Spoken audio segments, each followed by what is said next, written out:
I spend a lot of time thinking about one simple question, which is where does capital actually work when markets aren't so obvious or friendly, which has definitely been the case the last few years. So, most wealth, as I've seen it, is not lost by people being completely irresponsible or reckless. Actually, it's lost by staying positioned for a world that quietly changed while we were busy building companies or focused on other things. And really, staying informed is a key part to wealth preservation. So, I want to talk with you about 10 things that I am watching closely in 2026. And more importantly, why they matter if you're a founder or you're an investor making long term decisions with your real hard earned capital. Now, this is not investment advice, this is one investor's perspective.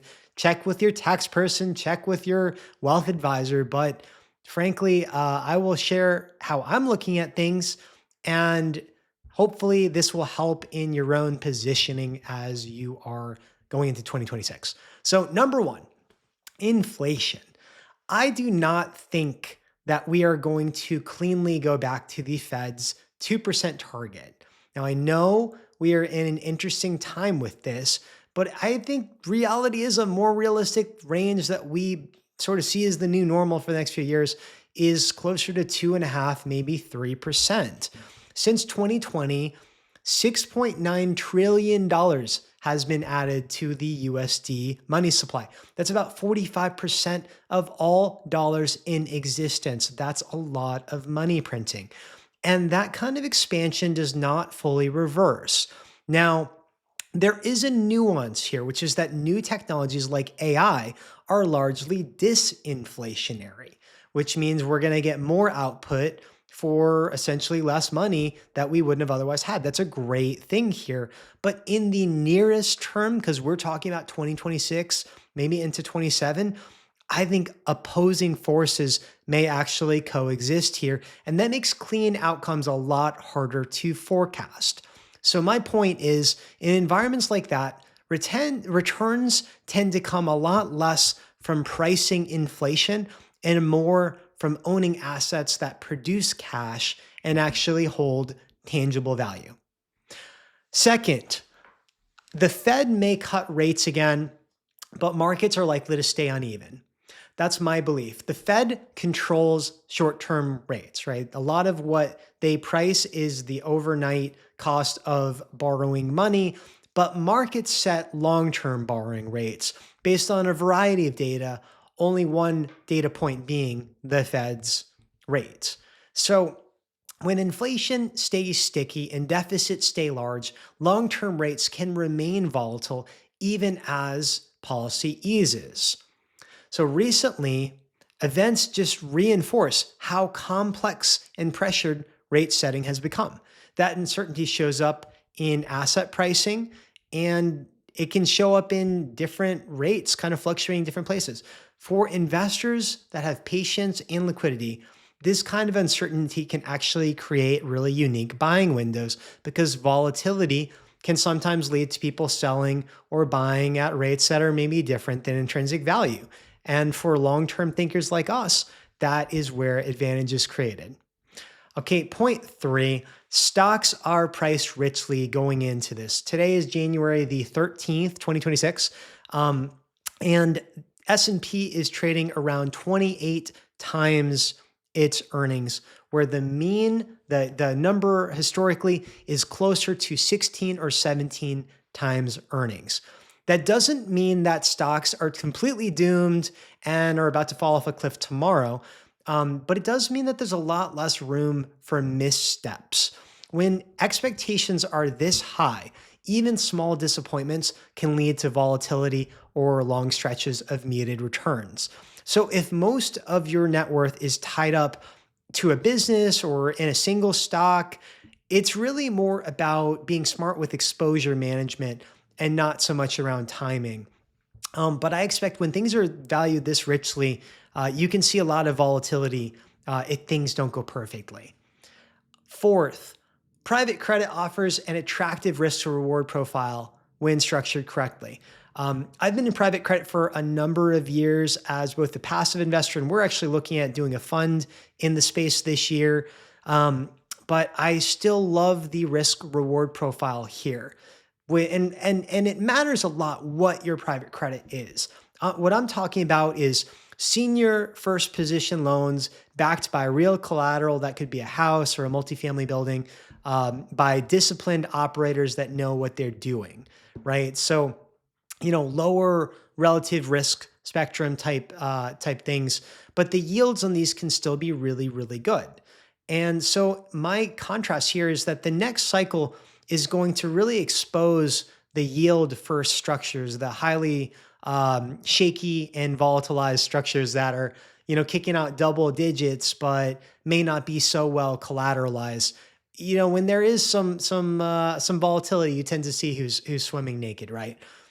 Whereas well-structured credit tends to actually show its strength when market gets uneven. So, conservative underwriting, still with high single-digit yields and maybe low double-digit yields, can be really, really interesting in this market right now. Okay, point five, AI is shifting, and I am a huge, huge proponent of where things are going and following the ball, not just what the headlines say. But I'm seeing AI shift from a tech race, which everyone's been so obsessed with. Oh, is Grok going to overtake GPT and those kind of things, to an infrastructural constraint. Okay, let me explain this. Wall Street spends all this time debating models and chips, but so much of that is already priced in. Long-term AI is disinflationary, but the near-term binding constraint, it's all physical. Physical infrastructure, power, cooling, land, grid access, data centers, electrical infrastructure, water. All of those actually have the constraint that could slow the growth of AI and the adoption of AI if they're not dealt with right away. And we need to feed the insatiable beast that is AI, that's demanding more power and more infrastructure. So historically, value concentrates where constraints exist, right? When there's a bottleneck, if you can solve the bottleneck, then that's where a lot of value can be created. One of my highest long-term themes lives right in this play, and it particularly has to do with data centers and figuring out how to alleviate some of the key, basically structural deficiencies of being able to keep up with the growth of AI. This is an area we need to watch. I'll do a future video, probably several videos this year, about this opportunity we have right now in data center efficiency, but it's a big one. Okay, sixth, multifamily supply is burning off. From 2020 to 2022, a historic amount of supply came online, and now essentially new apartment starts are down more than 50% year over year, with very little expected supply for at least the next 2 to 3 years. So if demand from tenants stays even somewhat steady to what it is today, fewer new competing units for tenants will help to stabilize occupancy nationally, especially in key locations, and will gradually push rents higher, which increases the value of multifamily. We're really at the start of a new cycle here. And if you look a couple years out, it's an incredibly interesting time to be looking at compelling multifamily opportunities. Now, we like the workforce housing space right in between Class A luxury and sort of Class C low income, like that kind of sweet spot Goldilocks area. I continue to believe that this is going to be one of the best risk-adjusted reward profiles over the next several years to be in well-priced, well-located workforce housing assets, especially those that you can force value into. Okay, seventh, real estate activity is starting to thaw out. We sort of had an unprecedented slowdown due to where rates went, and a lot of real estate was not transacting. So, from a numbers basis, I mean, we're talking transactions were like 70% below where they were 3 or 4 years ago. But mainly if you can find opportunities where sellers aren't just doing a standoff, trying to get the most that they can, but maybe there's a little more distress in the system, those opportunities tend to show up before confidence does, and they tend to be, some of the best opportunities in the entire market cycle. So we're actively talking with lots of different operating partners and sponsors, assessing the realm of deal flow and looking for these types of opportunities. Eighth, alternative assets are going mainstream, but don't put your party hats on yet. Access for alternatives that have been historically in the hands of the ultra wealthy is starting to basically be opened to regular investors. That was something that was kind of put into law last year, but the outcomes of what investing in some of these key alternative spaces, which could be anything from rare wine to cars to collectibles, the outcomes around those investments depend a lot more than ever on how they're structured, how they're governed, and the manager's discipline. Just because we have access to things does not mean that it is a good investment. So if anything, that means do more of your diligence than ever when you're looking at these types of things. Ninth, crypto is an interesting asset class to watch, and it is becoming more and more institutional. We start to really see this pick up in the back half of 2025, but volatility, despite all of this, is not going to go away.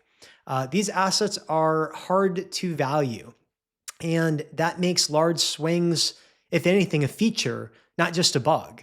So if you can weather the storm and you believe in the long-term tailwinds of decentralized currency and the institutional adoption and the tokenization of anything, especially assets that were not traditionally liquid, crypto is a pretty interesting thing to watch, but you have to have a tough stomach for seeing where the price is going. I don't think that's going to change that much into this coming year.